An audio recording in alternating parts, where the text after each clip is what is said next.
If you find yourself looking at developments in Ukraine and feeling unfamiliar with what's happening, you're far from alone. The invasion is just days old. One way to at least partially understand what's happening now and what could happen next might be by looking back to the Cold War. KELOLAND's Dan Santella talked with a local expert on the topic for the Night Beat. Good evening, Dan. Good evening, Bridget. Will Prigge is a history professor at South Dakota State University. Soviet-era Russia is his area of expertise. Ukraine, of course, used to be part of the Soviet Union.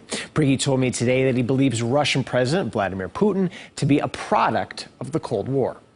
I think his logic to this would be, if he uses NATO as a reason why he's in Ukraine, is that NATO was a product of the Cold War, designed to defend against the Soviet Union. The Soviet Union is now gone, so why does NATO still exist? And the only conclusion that he can come to is that it's not anti-Soviet, it's anti-Russian. Neither Ukraine nor Russia are part of NATO, the North Atlantic Treaty Organization.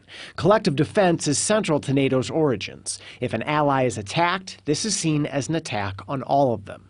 Latvia, Moldova, and Ukraine would say, we're not joining NATO because we want to encircle you, but we're scared to death of you, and we want to get under the umbrella as quickly as possible.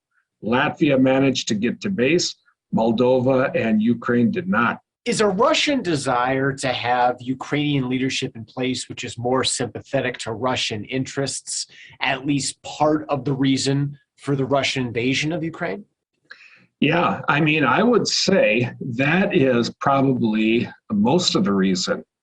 And this invasion is not, at least in my opinion, his first choice.